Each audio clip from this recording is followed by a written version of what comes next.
And thank you everyone for joining us. Thank you for being part of the Transportation Lean Forum. This is Tuesday, July 13th. This also marks the 9th anniversary of the Transportation Lean Forum.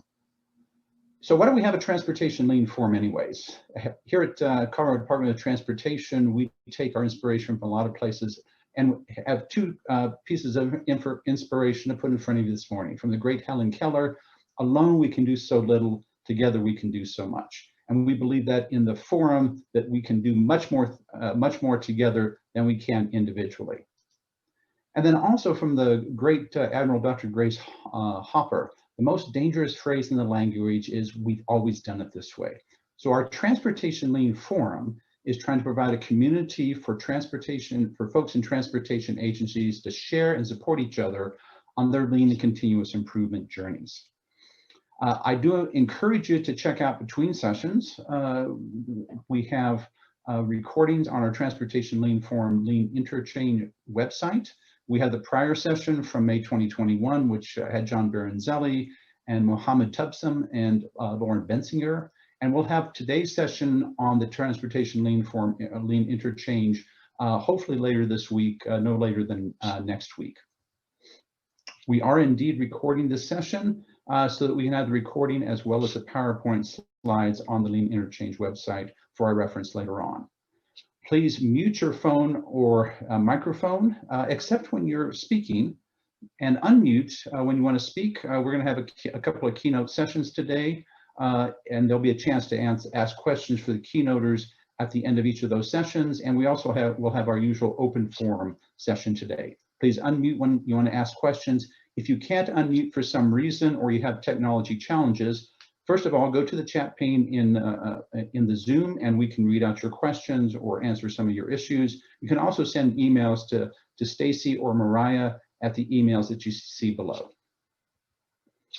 Our agenda today will have, back in the day, back when we started back in 2012, we would have introductions around the table. There were very few of us around the table during those days. We had very humble beginnings. We now have 53 folks online and we'll probably have a few more join us. So I'm going to turn it over to Victoria in a moment to show us the mural board for signing in.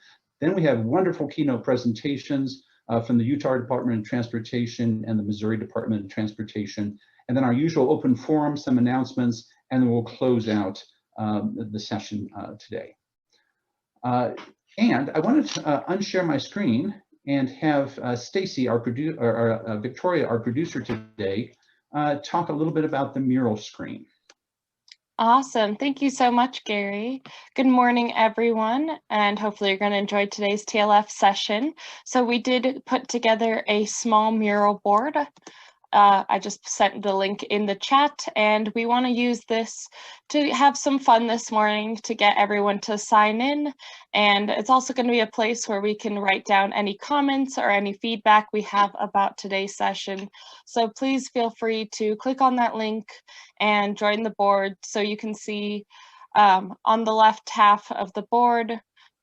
We got some pictures, and we just asked that you put a sticky note with your job title, the organization you work with, and your name, and put it next to the image of what your favorite summer activity is. And then during today's session, anybody can also have some sticky notes and leave comments about the presentations, the presenters, or anything about TLF, as well as providing any feedback. We love to hear from you guys so we can provide the best session every time. So please, if you have anything, let us know and add it to the mural board. Yeah, please add to the mural board that I'm showing here in the foreground. Boy, look at all that activity. It's just wonderful. And first up today for our keynoters is Patrick Cowley from the Utah Department of Transportation. I did want to point out UDOT has presented several times in the past to the forum, most recently in January 2021, where we had 6 organizations report out. That was our special session that was jointly with the 100th meeting of the Transportation Research Board. Patrick also reported out in February 2020 and in February of 2019. And Patrick, as always, we are just so delighted to have you. I am going to stop sharing my screen I'm going to turn it over to you and Elena so that you can share your screen. Patrick, go ahead and take it away. Okay. I am just going to trust that you can see the presentation. And I'm waiting for nods. All right. So I appreciate that, Gary. That is, you're very kind to keep involving us in the Lean Forum. We're so happy to share. And it's a good thing that we are continuously improving so that we have stuff to share, because if we kept doing the things the way we were doing them, we would only be sharing maybe twice, right? And then we'd be done. You'd already know what we're doing. This session, what we would love to talk about is our continuous improvement process, but specifically performance metrics within that. And like Gary mentioned, Elena Spendlove will be presenting as well. We'll be switching back and forth during the presentation to talk about our experience with continuous improvement and performance metrics. Just to give you a heads up, we wanted to provide you with some learning outcomes of what we anticipate you're going to take away from this. And then at the end, we wanted to list a few things that you could do today that we're presenting on, that you don't need any special software, you don't need any special training, but things that you could do to enhance the performance metrics or the performance measurement of your continuous improvement efforts. So the learning outcomes for today are, we want to stress the importance of these metrics. We also want to talk about cascading goals and how they roll up from frontline employees all the way to your department or your bureau or agency, how from the top all the way to the bottom that you can have these cascading goals. And to talk about a few tools that help us track work that is hard to be tracked. To give you a little bit about us, we are the Transportation Performance Management Division. It's mislabeled on this one. I didn't get the name to them in time for them to update it. But we are the Transportation Performance Management Division, and we are within the planning investment side of our department. The operations side is where our regions and project development are housed. And so we're a little bit removed from the day-to-day activities and more in that planning realm in what we work on. Specifically in our area, we are aligned very closely with the AASHTO Transportation Performance Management layout. In fact, we kind of modified some of their icons to show people that we are closely aligned with the risk management, asset management, performance management, and fortunately, organizational management that the AASHTO committees, that we have an alignment within our department with those AASHTO committees and what we're trying to achieve. And you can see here in the middle that Elena Spendlove is our organizational management program manager and has been working really hard on continuous improvement. That was the traditional org chart that you saw. We struggled telling people what exactly it is that we do. So we put together a network org chart to say, who do we interact with and what sort of products and processes do we work with? And that is the purpose of the icons. And we have an entire manual or some papers that outline each one of these icons and has a little paragraph as to what each of them mean. But this is our starting point. This is where we get to go in and talk to people and say, hey, we talk about performance forecasting with our performance management folks, or we do talk about asset risk with our asset management folks. And then with Elena's group here, we do process documentation. We talk about improvement methods. We are all about training. And in the upper left-hand corner, we want to promote that continuous improvement culture. And so we have this, and Elena has worked really hard in getting this defined. Thank you, Patrick. As Patrick mentioned, we're working on a continuous improvement mindset or changing the culture to where everyone at UDOT feels empowered to continuously improve. We shared this the last time that we presented, but I wanted to go over it again, just so it's, you know, for new folks or refreshed. So even though it's a cycle, we always start and end and start again with our people. And it's our people who work on their processes and produce their products for their customers. So it's all centered around that P in our continuous improvement cycle. But in order to do that and look at what we need to work on, we can strategize and come up with performance metrics. Then we start to ask questions about how we might improve once we've measured our performance, and we can assess any of the risks to the department and to our processes and how we might mitigate some of those risks. And after that, then we can look for opportunities and brainstorm ideas to make improvements. And through our innovation group, we can look at those different innovations and support the implementation of those innovations that will drive improvement. And of course, all through that, in order to make those improvements and make them stick, we have to practice meaningful change management principles and help people, make that change so that we can make those improvements. So I want to make sure that everyone understood that. And today, the focus is on that performance management. So how are we going to strategize? How are we going to measure what people are doing in order to drive improvement? So if you were paying attention to our org chart, you would see that we have a statewide performance manager in Ryan Bailey. And normally he would be giving this presentation because it's all about what he does. Ryan unfortunately wasn't able to prepare for this, and so I'm stepping in for him today.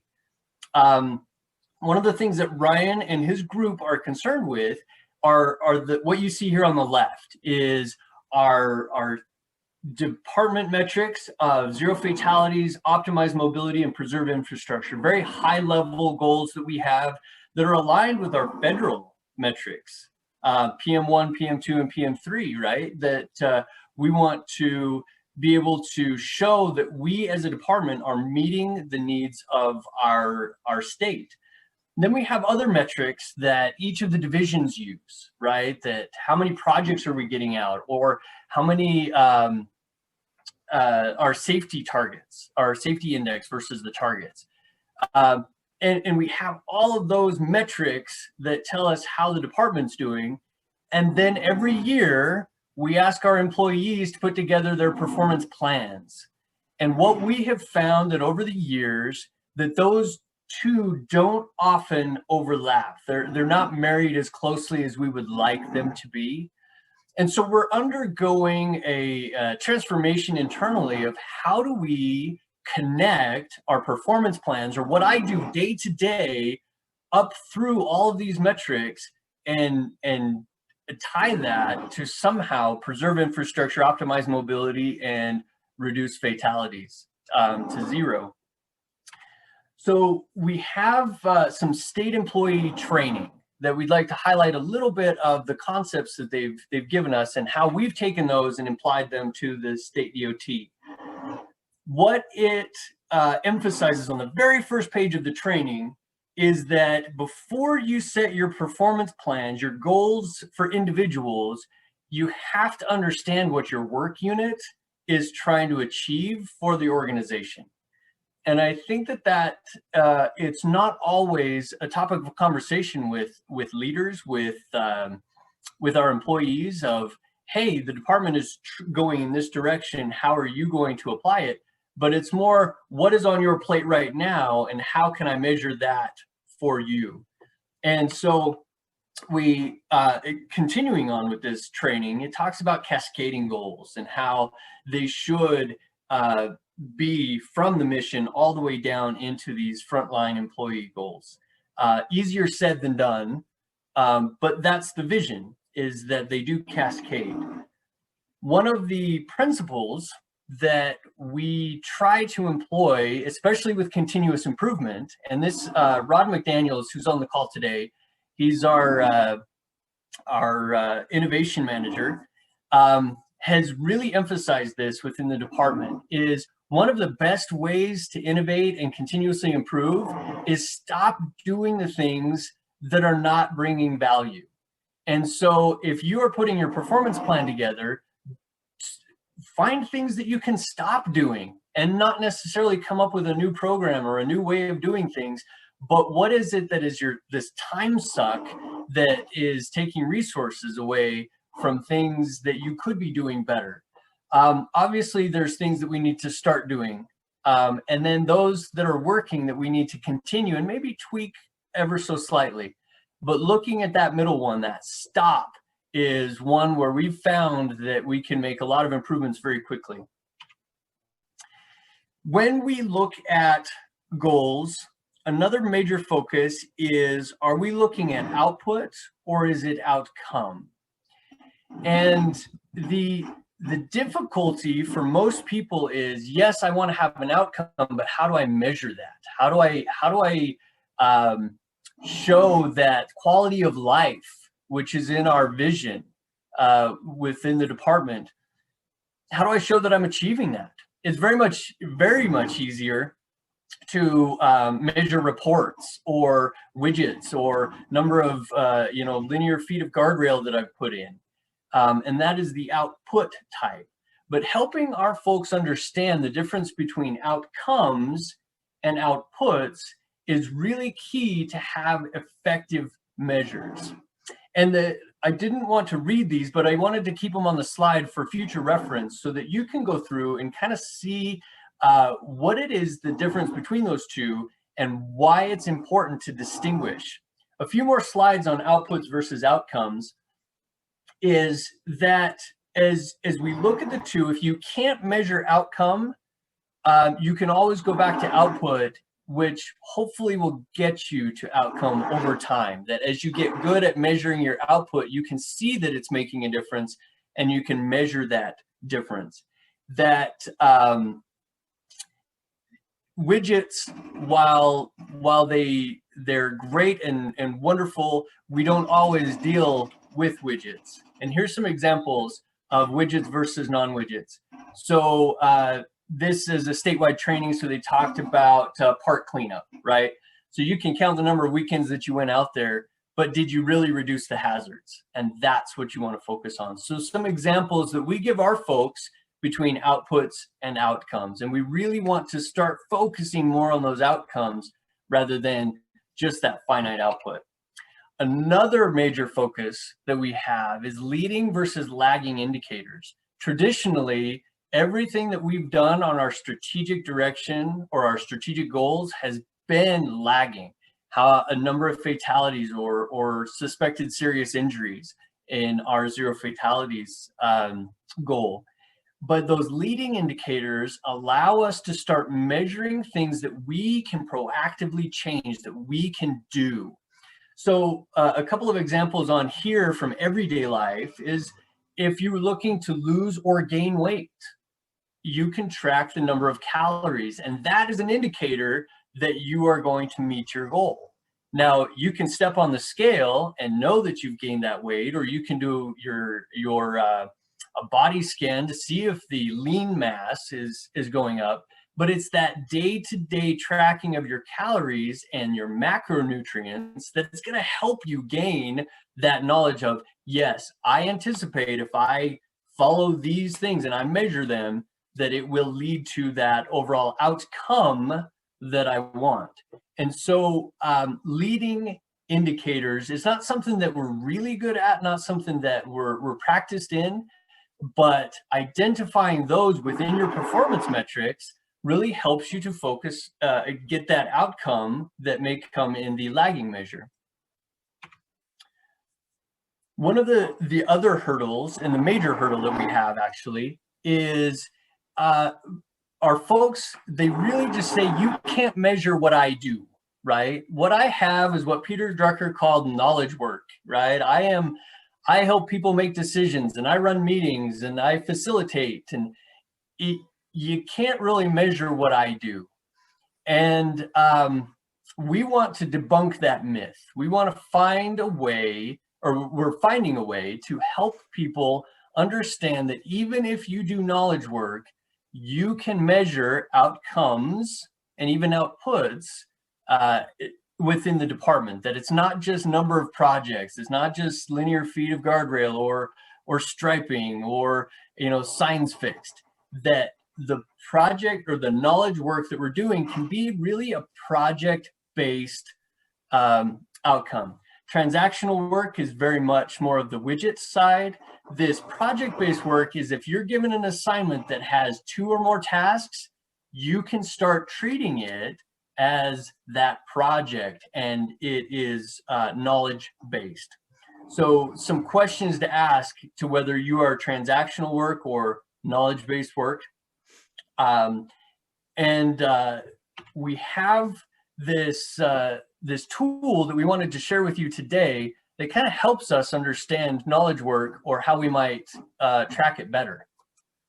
So this is actually Ryan's tracker, but I use the same one to help me with my knowledge work. And so what Ryan has done is he lists, again, as Patrick mentioned, any project or assignment where he has 2 or more tasks. He's able to give it a name, a brief description. We really like the priority that allows us to have meaningful conversations with Patrick. And then we can also track whether or not we're on schedule or behind schedule. And again, that helps us with other conversations that we have. And you can see he's got a variety of things going on his, and so we're starting to use this in order to then see how we're doing and be able to have those conversations with Patrick. It's a spreadsheet, and each that main page that we were just showing has a subsequent tab for each one where you can list key milestones, target dates, and then each time we report to Patrick, we can give those accomplishments, what we're planning to doing, so what we've done, what we're planning to do, and then those issues or resource concerns that we have. We can add links to it. It looks like Ryan has a link that would take him to something else that, again, would have that meaningful conversation. Here we can reprioritize whether or not maybe this particular assignment will go to a high priority, or perhaps it's changed in its priority, maybe it's a low priority. So we can again have those conversations and keep track instead of just saying yeah I'm working on things. And then from these we can start to create metrics. So Ryan has taken all of these, and he this in particular is his on schedule and behind schedule, and you can see that in March, he had quite a few projects behind schedule. Well, through conversations of changing, adjusting milestone dates or adjusting priorities, in 1 month, he was able to significantly reduce his behind schedule and also his completed projects. So, and I think he could have done this, but it wouldn't be, and I don't want to speak for Patrick, but I don't think it would be as meaningful if we weren't looking at this visually. And it's just something that we're finding is, if we're diligent and doing it, it helps us show our efforts. And then also he's able to show all of the projects he's working on. You can see he went from 8 projects in January to 18 assignments. And so we can start talking about resource needs. And this is essentially the whip board to tell Patrick how many things have been assigned, or how many things that Ryan feels are projects that he's been assigned to work on, or he has in his initiatives, his key initiatives to work on for the year. So we can talk about, maybe he needs to hire a consultant, or maybe things need to be delegated, and just what exactly he needs to be, what help he needs from Patrick. And if I could, Elena, I'm going to step back just a little bit. There are off the shelf and free programs that do this. I think of Asana or Trello or, ClickUp, that you can do this very thing. We found that with the spreadsheet, it gives us a little bit more flexibility of what we want to record and how we want to record it, and makes it more approachable than trying to learn the ins and outs of a new program. My friend Kismet Weiss down in Arizona has her whipboard behind her, and I love to see all of the sticky notes that are there that get moved over every time we get to meet. So there's tons of ways to do this. We found that if we can put milestones to each one of these, that it helps us track the progress. Now, if we don't link them, then it really doesn't make a whole lot of difference, right? I can get an assignment that comes down from the legislature that has nothing to do with our overall goals, as far as I'm concerned. But we try to track them anyway. Now, what we would like to chat with you now is that prioritization. How do you know that you're doing the right things? Stephen Covey in his 7 Habits book talks about the difference between a manager and a leader. And he says that the manager helps you do things right, whereas the leader really helps you make sure you're doing the right things, right? I believe he's talking about cutting down the forest or putting the ladder against the wall. This the ITS Guru is where I found this, and it's really helped us understand the link between strategy and tactics, right? And how you can have the best tactics in the world, but if your strategy is wrong, it's just not going to work. And so how do we then take this whipboard that we have and apply these strategies and tactics to it so we're doing the right things and that we're doing them correctly? So we've kind of come upon this thought of goal, strategy, objective, and tactics. We didn't invent it. It's been out there, and in fact, it can be mixed up and changed however you want to do it. We've decided to use GSOT, or this goal, strategy, objective, tactics. And the idea behind it is it takes that high-level goal, or that high-level why statement of what the purpose of your job and what you want to achieve, and breaks it down into those strategies, objectives, and tactics. Now, the objectives are the ones that are the measurable ones. So as we go through and identify with people what their processes are, what they hope to achieve with those processes, and then break down to the tactics, we try to do it in this manner. So that whipboard that Ryan has, each one of those in there should be tied back to a goal that he wants to achieve within his area. So if you think of it in a hierarchical manner, you've got this high-level goal that's broken down into 3 strategies that then have a number of objectives that have a number of tactics applied to those objectives. An example of this would be our goal of 0 fatalities. We have a goal that is ultimately maybe not achievable, but it's high level and it's aspirational, and we want to get there, right? There's no reason that we shouldn't try to get to 0 fatalities. Strategies that we employ is we want to improve our infrastructure to make it more safe, and we want to educate people. So those are a couple of strategies. Within the strategy of improve infrastructure, we want to improve our freeway operations, and we want to improve our local roads and intersections. So those may be separate objectives. Within intersections, we want to talk about lighting and crossing and pedestrian safety. And so that gets down into those tactical things that we can measure there. So just an example of how that might break down from this high-level safety goal into our tactics, and it keeps them aligned in their separate groups. Another way to think about this is our top level, mid-level, and low level, that GSOT, or the way we see it, is that it cascades down. You remember that pyramid that we had earlier in the presentation? How do we cascade that down? How do we link them? And what we've found is that if you can write out these goals, strategies, objectives, and tactics, that the tactics of the one above really lead into the goals of the level below. So I'm going to go back to zero fatalities. And we talked about getting the right features is a tactic for that overall goal. Well, when you come to the division level, you have folks that are over each one of those features, or at least they're involved in how they're going to be deployed. So the overall goal might be is to increase the number of rumble strip miles of rumble strip across the state. That would be the high level goal that ties to the tactic of the group above it.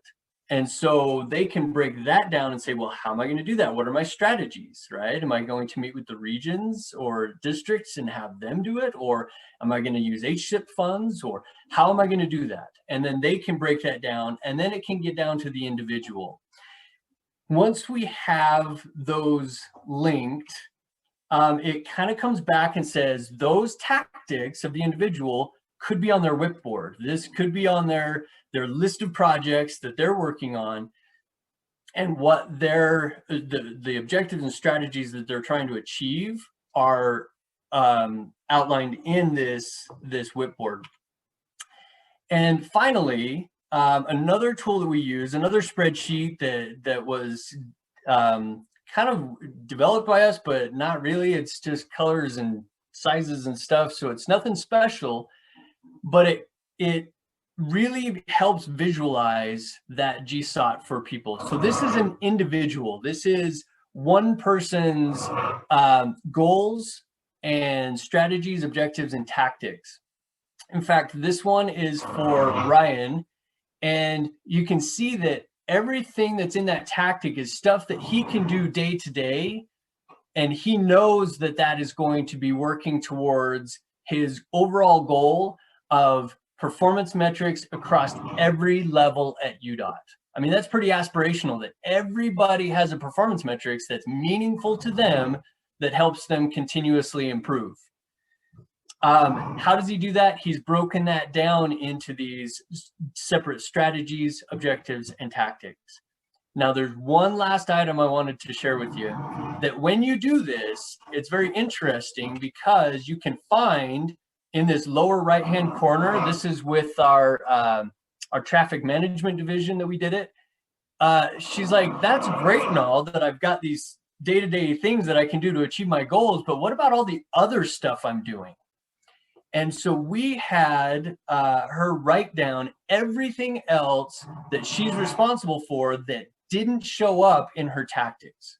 So she has her goals, strategies, objectives, things that she wants to work on to achieve those. And yet she has so many other assignments that just don't align.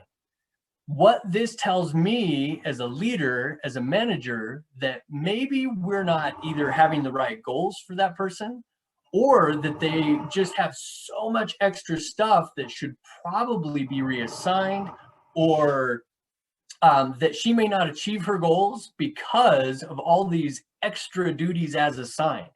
And so my expectations of what they're going to accomplish could be tempered because of the documentation of this extra work that has to happen.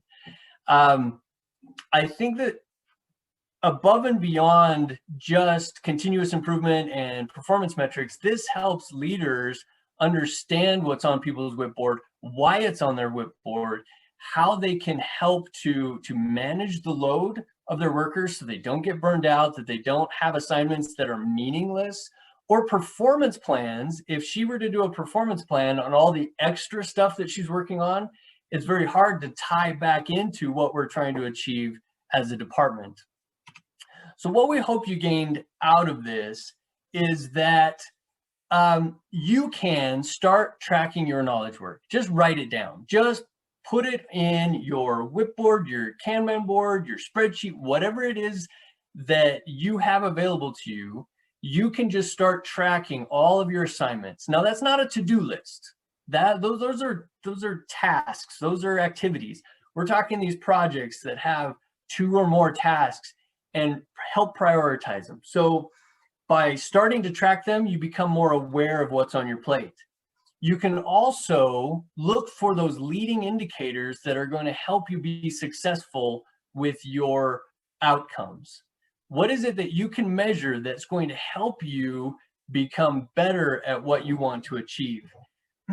And I think, well, finally, we just want to emphasize that you can look for ways to achieve outcomes rather than just output. Not just that the report is out, but that it was meaningful to the people that received it. And find ways that you can track those outcomes to really tell your story. And then you can look to see if that needs to be improved. And it goes back to that continuous improvement cycle.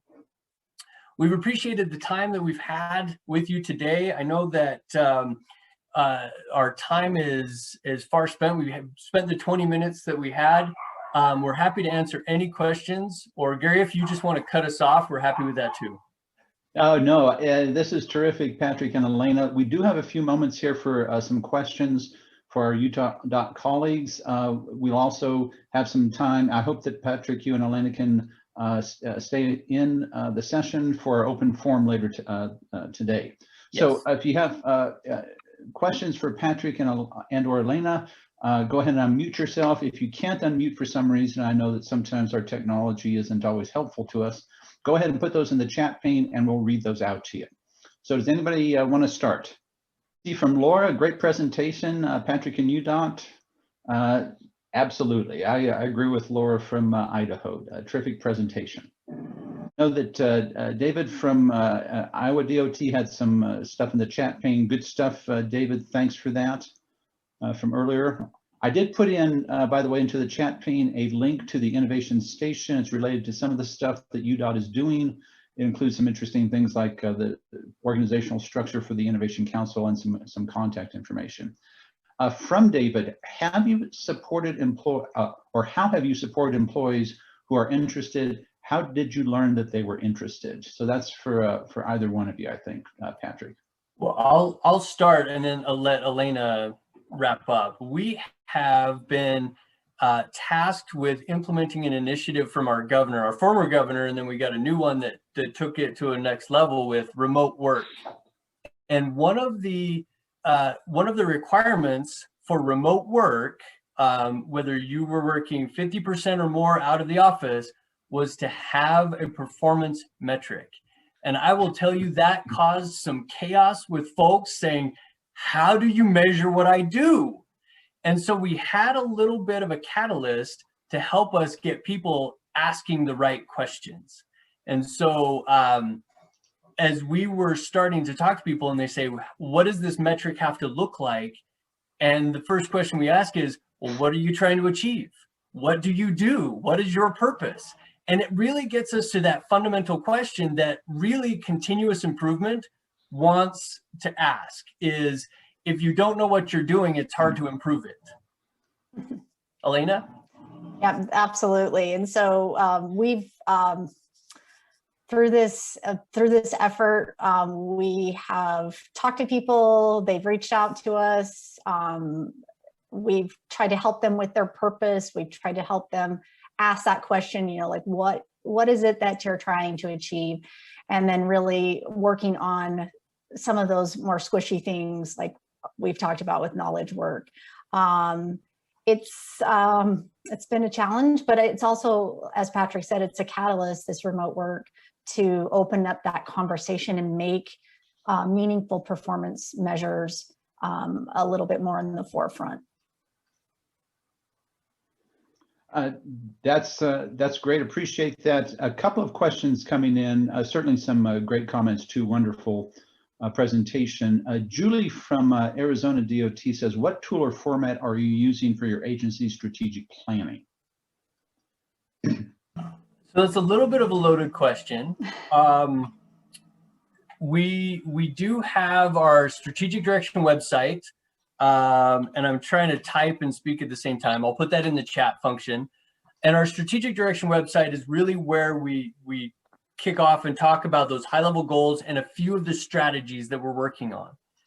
And then it's really up to each division to say, how does what I do lead into those strategies, right? And we're working with our executives to make those more clear so that we can have a better link between the divisions and the strategic direction. But then from there, it's really managers and leaders that are going to help to create those links as they're going through those individual performance plans. And, you know, for sections, bureaus, divisions, whatever it is that's your hierarchy is, should be looking at the one above. So I wouldn't say that we have a one forum that shows everybody's links, but we start with this strategic direction website. And I'll put that link in right now. Patrick, appreciate that. We'll do a couple more questions and then we'll be on to Missouri. And again, hope that we can have some of the rest of the questions in our open forum. Hannah Thomas from Lane, Ohio, wonderful presentation. My question is, how did you onboard those that were trying to force project-based work into a transactional framework, and how long did that take? So it's not an easy process, and we're finding it's a one-on-one type conversation. Most conversations that we get is, you can't measure what I do, so I'm not even going to try. And thankfully, we have the mindset that, hey, we can go ahead and measure output first and work towards outcome. So most people think of transactional when they think of performance metrics, right? Numbers. I don't produce widgets, therefore you can't do it. What we're trying to introduce is a way to say, yes, we can look at how effective you are at meeting the objectives of your division and what your individual effort does to contribute towards that. And that's with our spreadsheets. And it's catching on slowly, but we're finding it is a very much, until we get our leaders trained in it or our managers, we're having to be the ones to individually meet with people and kind of open their eyes and help them see the possibilities. And for how long does it take? It's still taking time. We have 1,750 employees, of which about 700 of them are eligible for remote work. And of that, less than that have actually signed agreements. So it's a start. It's a place for us to start, because now we can at least see that they've taken a stab at this new way of measuring their performance. Yeah, just keep plugging away at it until it becomes the norm. That's great. Thank you, Elena. Thank you, Patrick. I encourage you to go to the chat pane, check out Joe from Granite State. He has some great quotes. The link from Patrick, and Patrick and Elena, please stick around for Missouri and for our open forum. And I am going to just briefly share back my screen. We do have up next Kelly Backus from Missouri Department of Transportation, MoDOT, talking about the Innovations Challenge. For those of you that have been around the forum for a while, we actually talked about that also in July of 2015, 2017. Thank you, folks from the Show Me State for all of your support over the years, and we are just so encouraged to have Kelly on board today. Kelly, why don't you go ahead and share your screen and take it away. Okay. Thank you very much, Gary. I appreciate the opportunity to talk to everybody again today about our program. Okay, so we'll go ahead and get started. Good morning. Again, my name is Kelly Backus, and I am the statewide coordinator for MoDOT's Innovations Challenge program. And I actually work in MoDOT's Transportation Planning Division, and I've worked with the challenge for roughly 10 years, and I've actually been statewide coordinator for about 3 years.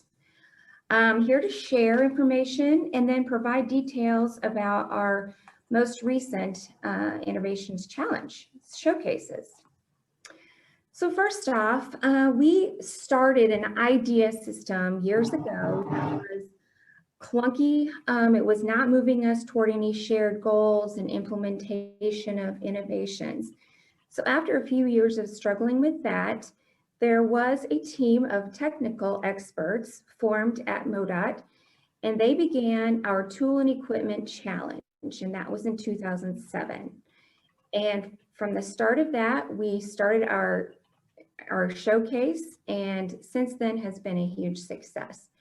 So in 2012, we implemented another part of the program to include the entire organization, and we rebranded the competition in 2012 to include all areas of MoDOT on the business side as well.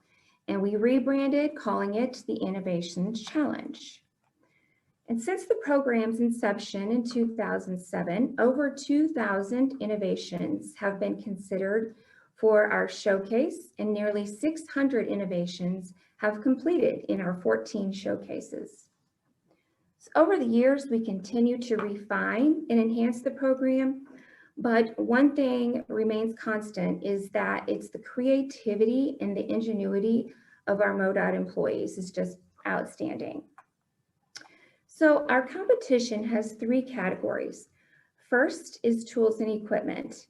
These innovations have our employees fabricating or modifying tools and pieces of equipment that will increase their safety or the safety of the public, saves time and money, and increases productivity. It is remarkable to see the highly refined, customized tools and employee that they create. And to prove that, I will share a short video with you in a few minutes. The other 2 categories we have are projects and productivity, and they were created when we expanded the program in 2012, so we can include the business and the project side of the organization. So projects are innovations that are driven by management, and productivity innovations are ways that employees are changing their processes and their materials and products so that MoDOT can deliver a better set of results. And in this last year, we had several productivity entries that helped us get through our pandemic times and really deliver great productivity, even though we weren't in the office. Each year, our innovations are evaluated on the following criteria: originality, how new is this innovation to MoDOT? Safety, how does it improve the safety of our employees and our public? Internal and external performances. So how much does it improve our productivity and our service to customers and employees? And lastly is conserving resources. So how much time and money does your innovation save? The real power really behind this program are our local coordinators. These lead coordinators are in each of our 7 regions and in our central office. And they are responsible for, promoting, getting the word out each year about our competition. They also collect submissions, and they gather a local team of technical reviewers so that safety reviews can be done, and they're leading the effort in choosing 18 first-round winners. So before our innovations can move forward as a first-round winner, technical experts must perform safety reviews on all the innovations. Before anything moves forward, it cannot be considered for a first-round winner if the safety reviews are not completed. For example, innovations that are along or near a roadway or bridge must be reviewed by our traffic highway safety experts for the safety hardware and traffic device compliances, which some of you may be familiar with, MASH, and then the MUTCD compliances. And that's what I'm referring to with the safety checks. So our innovation kicks off the first round competition each September, and entries are accepted through December. The first step narrows our competition to, as I mentioned before, 18 winners in each district and 18 in central office. Our first round winners receive $75. or there's a maximum of $450 per team.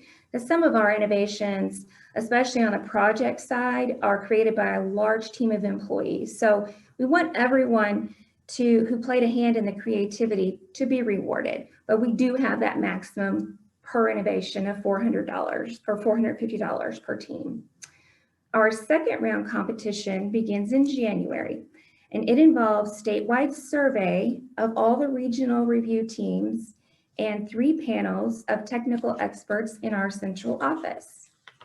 So in February, 60 of the 144 first round winners are chosen to move on to showcase, and that takes place in April. And here, sharing a photo. This is a competition from a couple of years ago when we could all be face to face. Our showcase competition is conducted in an afternoon prior to our awards luncheon. Each innovator has between 5-8 minutes to present their innovation to a team of judges for each category. And the results of the competition are shared at the next day following in our showcase luncheon awards. So before the awards luncheon, hundreds of employees from all areas of the state and different work areas within the department can attend the showcase. I will say this is in conjunction with a spring meeting that MoDOT has done for years. So we do have, wide variety of not only, our boots in the ground employees, but also our executive management.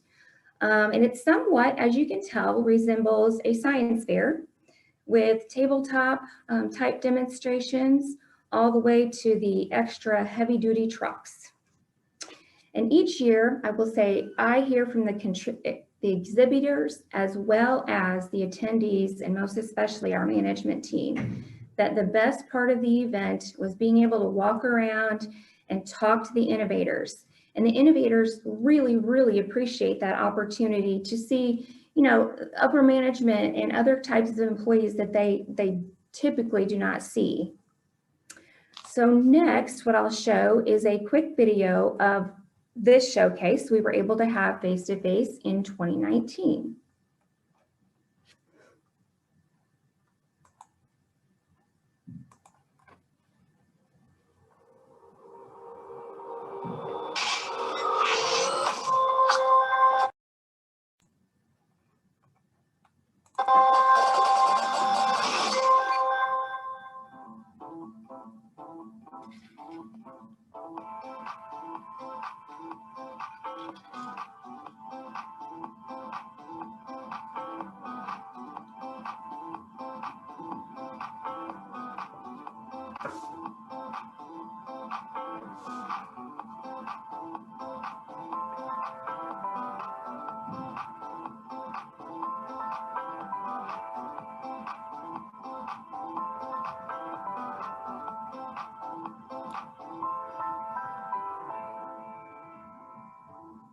All right, this innovation is something we've been calling a diverge-about, a combination of a diverging diamond interchange and a roundabout. As far as we know, the 2 locations we built are the first 2 ever built anywhere in the world, and it basically came about because of our normal scoping process on 2 bridge replacement jobs. These bridges were being replaced anyway, so we were looking at how much future traffic would be in the area and what those traffic patterns would be. DDI, diverging diamond, was a really good fit for these locations because the high amount of left turning traffic. Since we didn't want to take the right of way, we didn't want to relocate those outer roads. Rather than having 2 intersections close to each other, we decided to combine the outer road and the ramps into 1 intersection with a roundabout. So the roundabout lets you flip the direction of travel from the DDI back from the left to the right side and connect the outer road all in 1 intersection. The tailgate lever, or some people call it the clever lever, helps keep you from sticking your hands or other tools up in the tailgate to help clean it out if you get a clod of road material or rock, which you just push on the lever till it locks over, and it holds it open so you can get up in there and clean it without sticking your hands. or anything in there that gets smashed or broken. Oh. Okay, so you got a little taste of what it's like whenever everybody is together that day prior to our awards luncheon. Those two presenters, they actually were some winners at Showcase. So I wanted to make sure everybody could kind of see what happens whenever they are judged. And it's just a wonderful, wonderful experience. So the next day, the Showcase Awards Luncheon, which I think is obviously the most exciting part of the showcase. We reward the top 4 winners in each category. And we have 3 directors awards, one for safety, service, and stability. And we have the Dixon People's Choice Award, which is voted on by all the showcase attendees. Category winners receive $425 per person, or again, we have a maximum, and this, if they're a showcase winner, the maximum per team is $1,550. The first and second place finishers in each category receive a $10,000 budget transfer into their district or their division, and our third and fourth place finishers in each category receive a $1,000 budget transfer into their district or division. And our Directors Award winners also receive prize money, and they receive trophies. The Dixon People's Choice Award winner is presented with a big trophy, and that winner earns bragging rights for the whole next year. Due to the pandemic, in 2020 and 2021, we conducted our showcases virtually. To make this happen in 2020, each innovator was asked to submit a video of their innovation in action or to personally describe their innovation just as they would at our in-person showcase. Judges were able to view those videos as well as a lot of photos and descriptions of the innovations, and from there they ranked their favorites. In 2020, our commissioners chose their favorite innovation to receive the Dixon People's Choice Award. This year, we hosted our first live virtual showcase via WebEx, which allowed more personal interaction, face-to-face interaction virtually, between the judges and the innovators. In addition, all MoDOT employees this year were given the chance to view our innovations virtually and vote for their favorite to determine this year's Dixon People's Choice winner. And although these two showcases were not face-to-face, they were both huge successes, and lots of wonderful ideas were shared. And the employees that were able to vote for their favorite statewide, that was very much appreciated, and it was quite a close competition, I will say that. After showcase, our work is pretty much far from being over. In the months following, we have a team of experts that evaluate all of the 60 showcase participants to identify best practices that we want to implement statewide. Our implementation program includes innovations that can be approved as a best practice to implement statewide, a best practice that can be implemented statewide with additional funding. I'll get more on that in just a moment. And a best practice to offer as a local option, meaning we give the districts and divisions the option to do that if they wish. An innovation that needs further study or testing. And the last is an innovation that will just for some reason won't be pursued. Our list of best practices and all the details about the innovations that have gone into our best practices database are accessible to our employees on an internal SharePoint site. So to enhance our best practices even more, 3 years ago, we developed an online ordering system. We kind of call it the maintenance Amazon store to implement a majority of our tool and equipment approved best practices. senior leadership saw the need to assist some of the districts and some of the divisions with purchasing needed items in order to actually create the innovation and to fully implement it statewide. This process has been highly successful, and it will continue to be a part of our best practices policy. Currently, we have a team together that is not only approving our best practices from the last 2 showcases, but we're also developing a more dynamic implementation plan. These innovations that we have in the projects and productivity categories are sometimes a little more difficult to push out statewide. And so we are trying to integrate both that online maintenance Amazon store into another big push to have an implementation plan statewide. So before closing, I'd like to share a video clip of one of this year's top winners. And this innovation was also the recipient of our Director Safety Award. And this innovation is called Camera Assisted Remote Sprayer, or CARS for short. And it is from a really small maintenance shed in our Southeast District.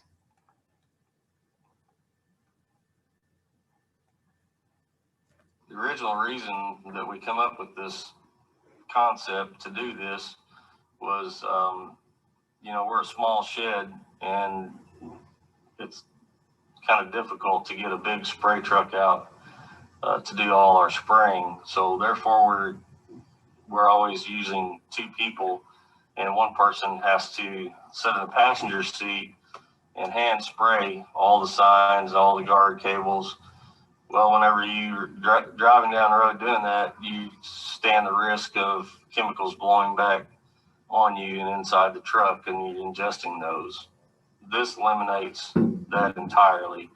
And the added benefits, especially with the social distancing issue that we have now, where we can only use 1 person per vehicle, you can safely do this now with 1 person driving the truck and simply having 1 hand on the control, 1 hand on the steering wheel. You can focus on the road, and whenever you come up to your object that you're going to spray, you safely slow down to a slow speed, glance at the monitor, turn your spray bar on, watch as it sprays the object that you're spraying, switch it back off, keep your main attention to the road, and continue on spraying.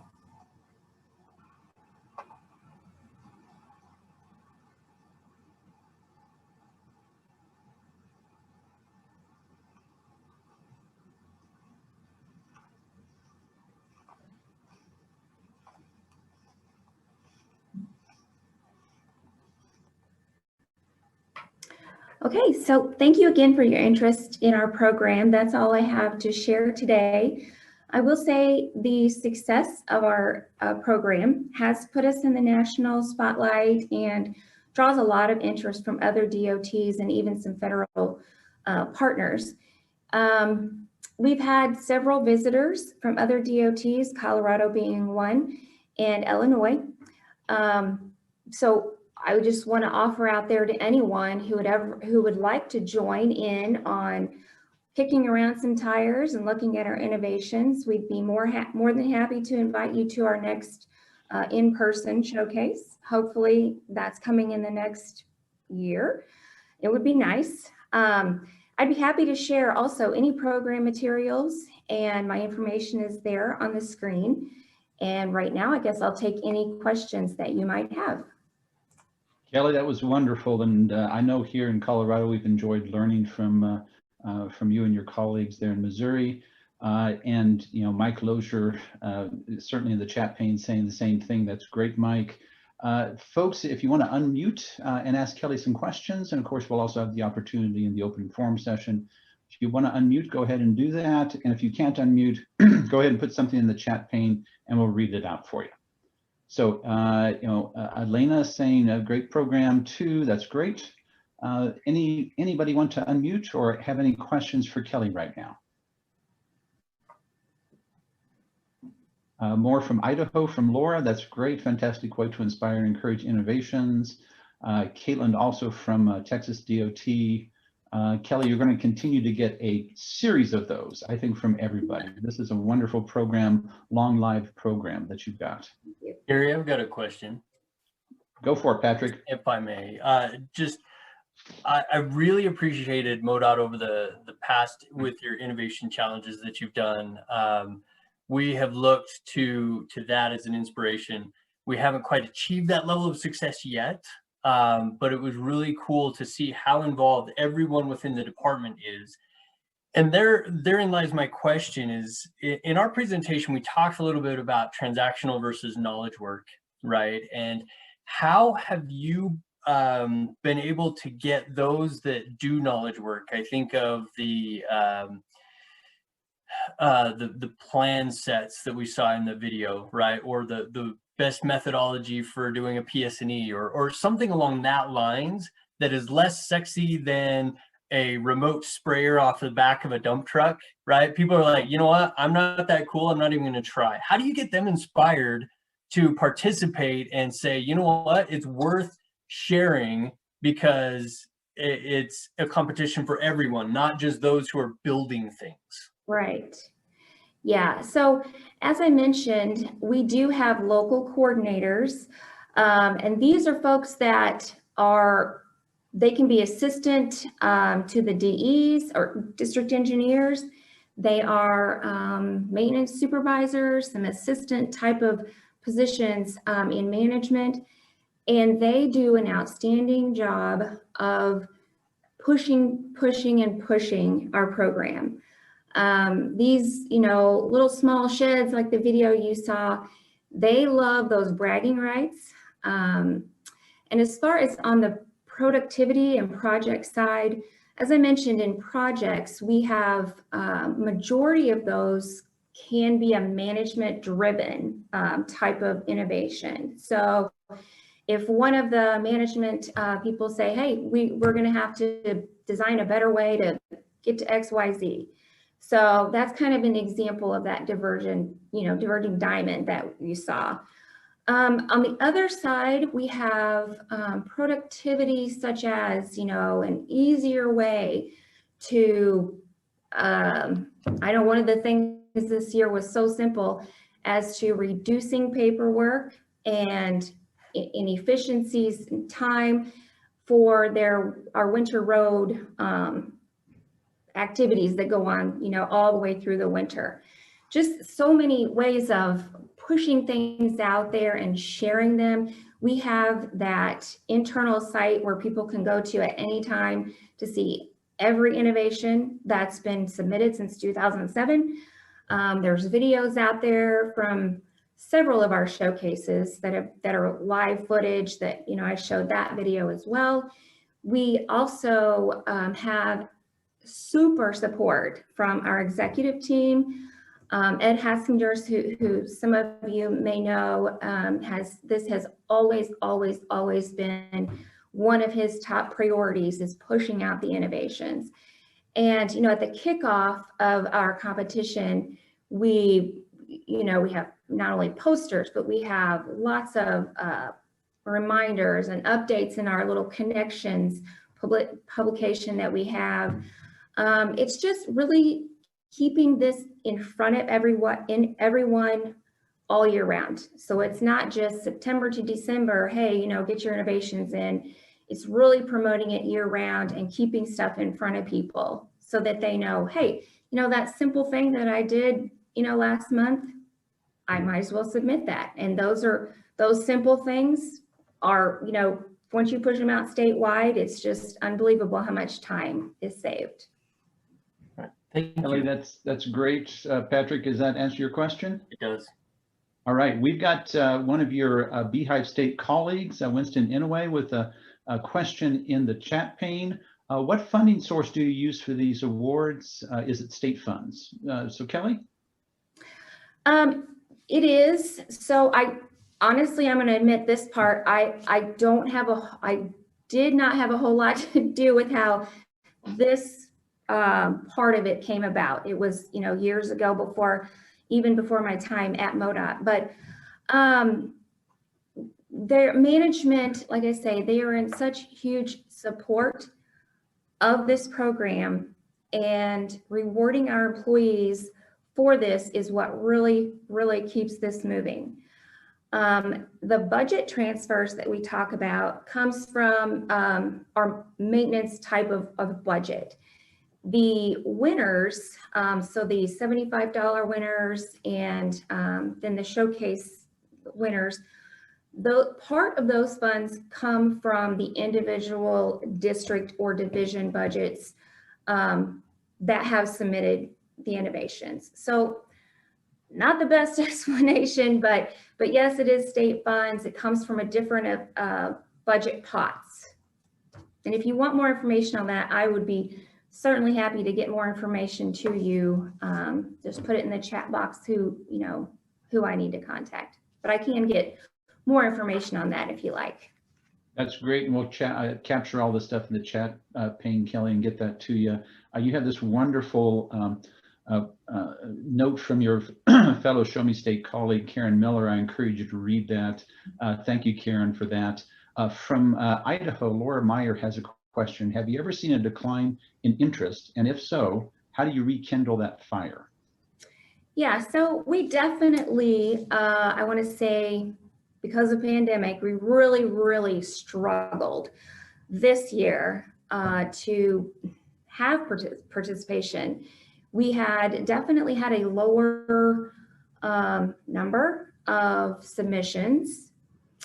I know at the end of December, I don't know, after Thanksgiving or so, the local coordinators throughout the state noticed that their numbers were way low.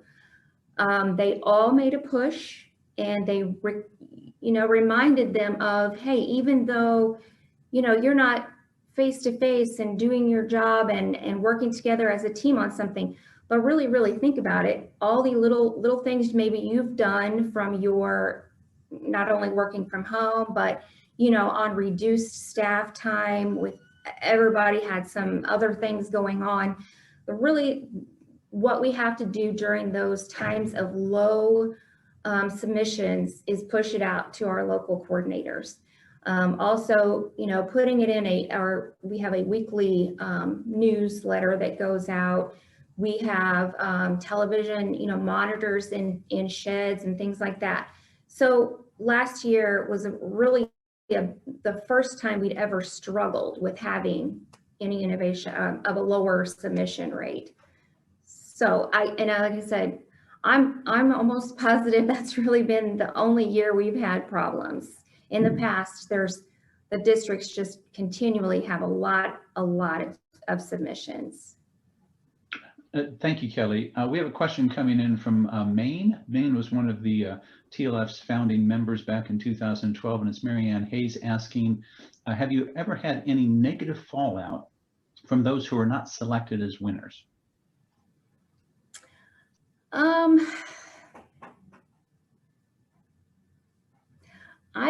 I don't remember, and that's terrible. I mean, I should remember, but if it happened, I'm telling you, I would remember. But we have not, I have not had anyone come back to me or to any of our coordinators.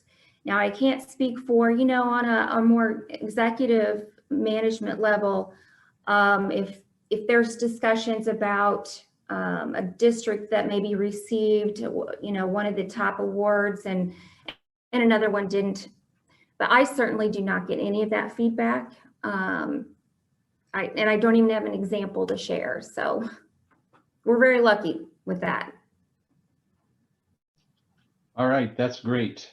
Another note from Karen. Karen said from your fellow Missourian, I've submitted and have not been selected. However, it's need to be even considered, so I don't think it happens. And that's fabulous. All right, Kelly, thank you. I encourage you to stick around for the open forum, which we're going to have in about 5 minutes. Mike, hang on to your question, and we'll cover it then. I'm just going to briefly reshare my screen. And we're going to talk just a little bit about the 9th anniversary. This actually marks our 9th anniversary session here today. Our first session, and this is well before we actually called ourselves the Transportation Lean Forum, was held 9 years ago. Actually, last month, Wednesday, June 13th. It was 3 states, state of Tennessee, and I see that Greg Spradley is online today. Thank you, thank you, thank you, Greg. You see a photo of him there. We also had the state of Maine. Lita, I believe you're on today, and I'm one of the original folks from the state of Colorado. We decided we would just share stuff. You can see an email. Sorry about the fuzziness there. From CDOT, we were sharing how we were improving the oversized overweight permitting process. Everybody on board shared, and we found out that we had similar issues, but we were farther along in some places or the other, and it was a wonderful session. We did not even use video high tech. We used one of those star phones on my desk. We had a toll-free dial-in number. You can see the invitee list there. So we've grown since then. Our older name was this Forum for Lean Process Improvement in Governmental Highway and Transportation Organizations.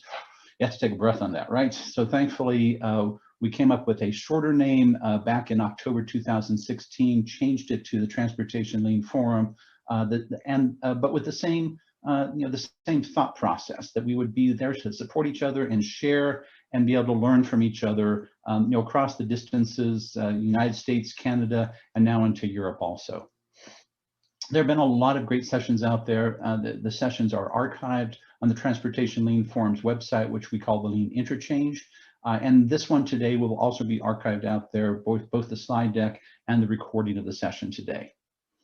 So thank you, thank you, thank you. I know that Greg and Lita are on board. I'm going to stop sharing my screen just briefly. This is the open forum part of our session. So I encourage you to ask any question to anybody. Actually, I'll share my screen just briefly back here. Ask any questions for our presenters. I would certainly love to hear from some of the original folks from 2012 or other folks that have been with us through the years. And it doesn't have to be on the presentations from today. It can be on sharing your successes. Remember, your success on improving something might be somebody else's current challenge who's online, and they might be able to share, might be able to learn from you and actually improve their own journey to continuous improvement. If you have additional questions or additional topics you'd like to discuss, that's great. I'm going to stop sharing my screen. I just encourage folks to, to start asking questions. So what is on your mind, folks? And by the way, if you don't have a microphone or one that works, go ahead and just put it in the chat pane. Mike, I'm going to come back to your question. This is from Mike Lozier. And I think, Kelly, this is primarily aimed at you, but certainly other DOTs can weigh in also. Has the program led to cross-adoption of innovations with other state DOTs?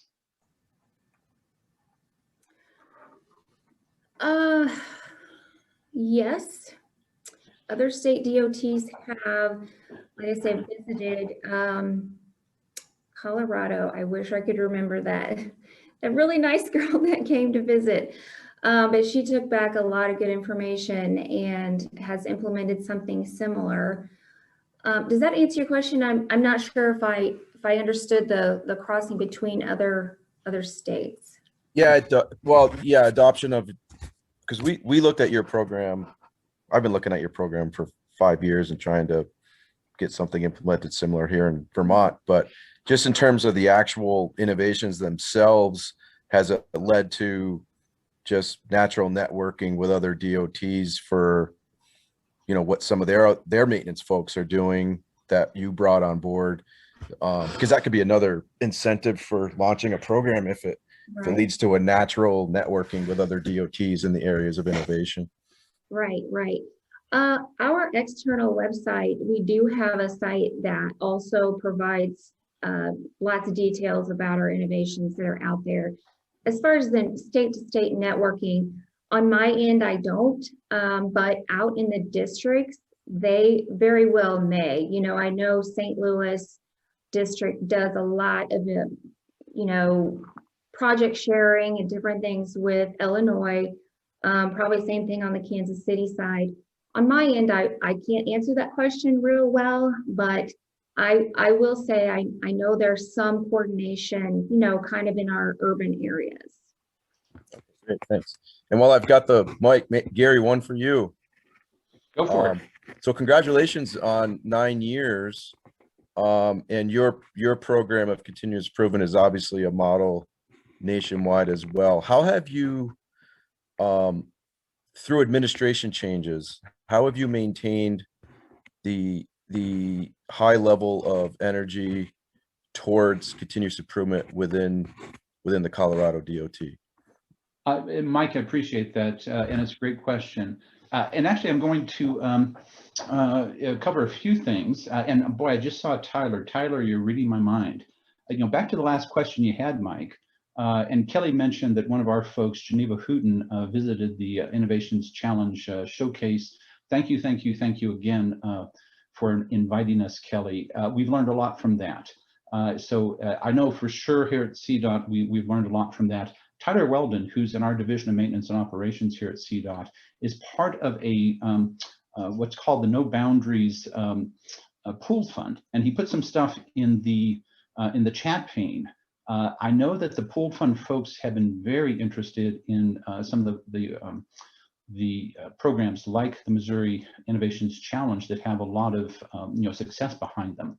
That is and that's in the maintenance space. So it doesn't include some of the other stuff that is wonderful from Innovations Challenge in the non-maintenance space, but for sure that No Boundaries group is borrowing that. And then Mike, to the idea of how do we do things when there's actually a change change in top leadership, which we've certainly had. I've been at CDOT now actually right at 10 years. I've served under with 4 different executive directors. That's a fairly frequent change out. I know some DOTs less frequently than that. It's helpful that we have at CDOT 6 values that we live by, and we call them the Spicer values. It's safety, people, integrity, customer service, excellence, and respect. And particularly for excellence, it's almost the exact definition of process improvement. So it's helpful that we have that long-standing, it's a multi-generational set of values that we have. Additionally, we have what's called the state's Smart Government Act. And I guess it's better to have smart government than dumb government.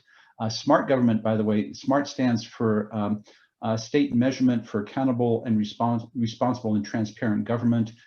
It really mandates that we utilize lean process improvement across all state agencies, and that helps a lot too.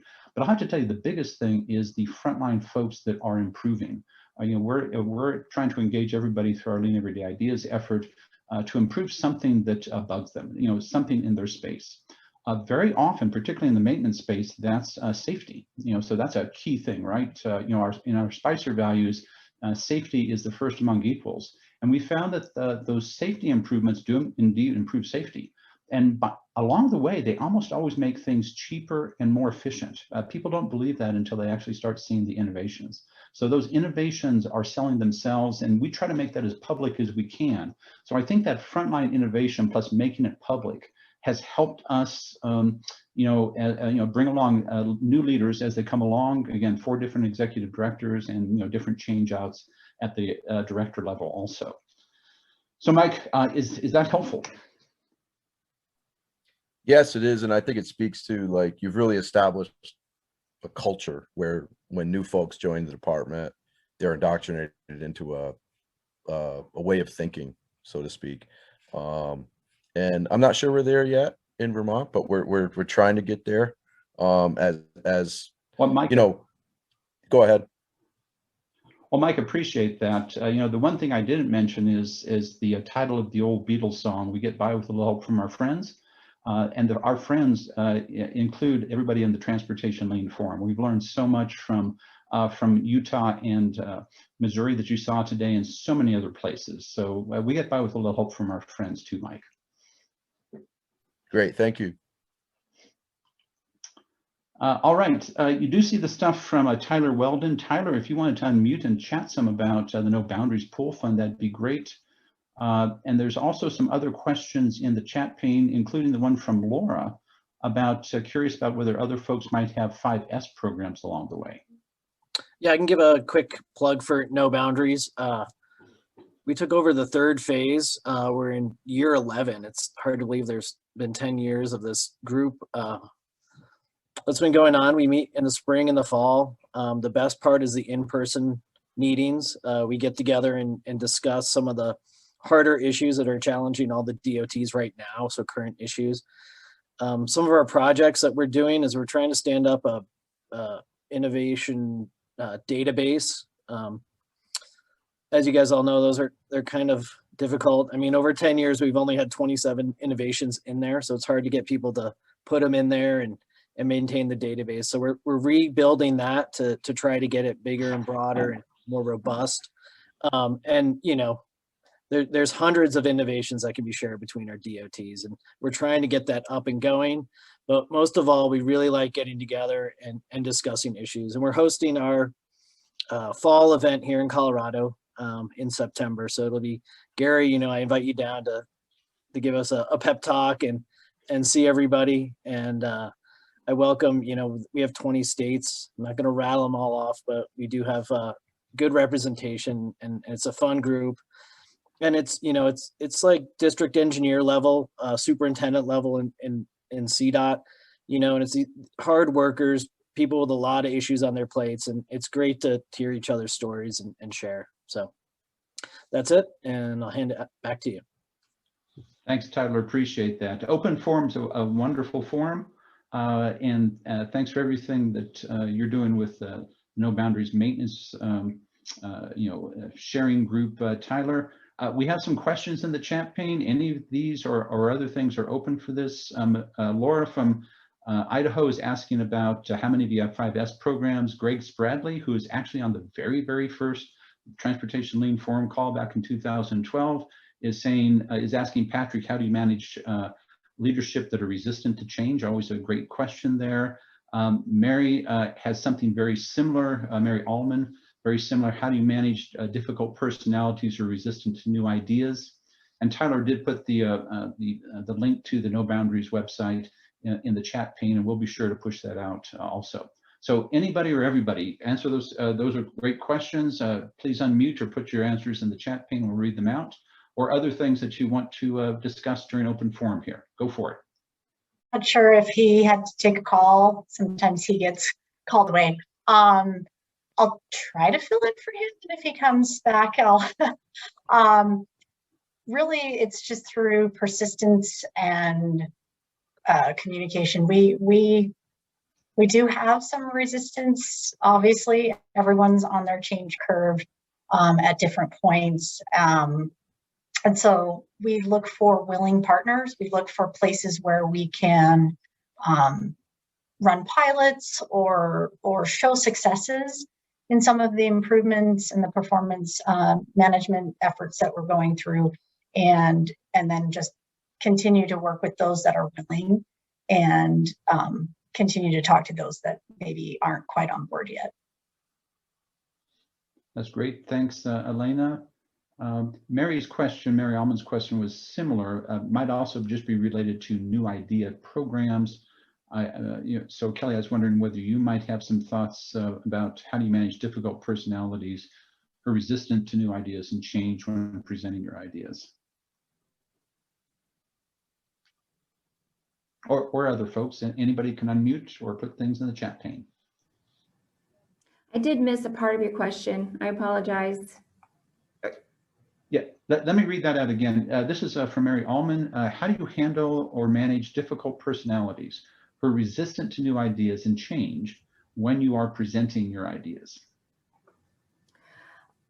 On our end, we really don't have a whole lot of resistance for any of the innovations that we implement. They do go through a series of technical reviews, and we kind of look throughout the state to see if there are any other innovations that people maybe just have not submitted that maybe maybe a little higher than what we want to implement. But we've never had any resistance to implement these innovations that we have put on our best practices list. Certainly not anything from management. If it improves safety, you know, that's top priority. And customer service and you know, saving resources as well. But overall, we certainly have not had resistance to what we've been implementing so far. All right, that's great. Thanks, Kelly. Okay, it is open forum. Anybody else? Some of these questions are in the chat pane. Also glad to have anybody talk about other things, questions they might have. By the way, bragging about successes is wonderful. If you have a recent success, your success might be somebody else's current challenge. So feel free to unmute or put that into the chat pane.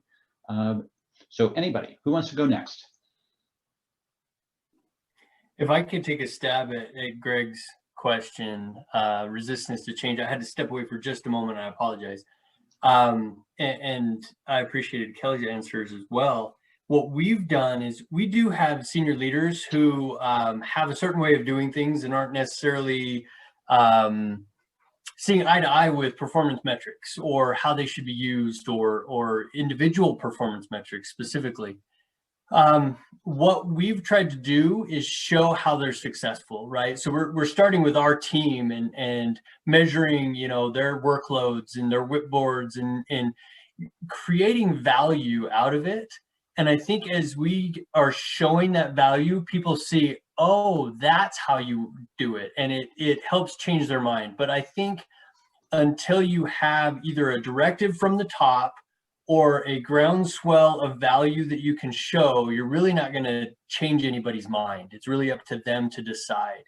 And we haven't had a thou shalt do performance metrics right now. So really ours is that grassroots value add that they have for continuous improvement, that you're not going to get better if you don't know where you are. And I think that quote from earlier, and I'm W. Edwards Deming, right? If you can't describe the process, then you don't know what you're doing. If you can't measure the process, you don't know how well you're doing, right? How good it makes you feel. So, Greg, I would say that grassroots is what we're doing right now. That's great, Patrick. I appreciate that. We also had Megan Maxwell from the Port Authority of New York and New Jersey weigh in. And she has some wonderful stuff here. You know, for instance, knowing the reason for this discomfort has helped us resolve some issues. In one project, the project team member was difficult during collaborative sessions. He was worried about the impact the project would have on his own staff work. So after talking with them, things were better. So Megan, thank you. Great advice. Patrick, great advice. Kelly, great advice there. We probably have time for one or two more questions, comments, successes to brag on. Who wants to go next? A nice recommendation, by the way, in the chat pane from Laura from Idaho for a book called Yes, Getting to Yes. One more question, one more thought, one more comment before we go to some things to close out. Anybody? I'll do my best Ben Stein imitation from Ferris Bueller's Day Out. Anyone? Anyone? All right, well, maybe not. I'm going to share my screen back for just a few closing items. Again, thanks for, thank you to Patrick, thank you to Elena, thank you to Kelly for terrific sessions today. We'll have these archived as usual on the Transportation Lean Forum's Lean Interchange website. The Transportation Forum's Lean Forum's newsletter is for June is also out there. This is your newsletter. Send us stuff. We're going to accumulate that. There's some wonderful stuff in the current newsletter, and we look forward to getting out the next issue also. So please email me and we'll get that into the next issue. Also want to cross-sell another community of practice. Our TLF is a community of practice for supporting each other in transportation agencies on lean and continuous improvement. There's a community of practice for change management in the public sector. So anybody in the public sector, and of course TLF, it's anybody also, but public sector change practitioners is specifically for anybody in this public sector dealing with change management, the people side of innovation improvement. The next webinar is Thursday, August 12th. at 10 a.m. Actually, that should be Mountain Daylight Time here in Colorado. There is a Google site, and if you're interested in being added to the list, let me know, and we'd be glad to work with the Public Sector Change Group and get your name and contact information to them so that you can be part of that group.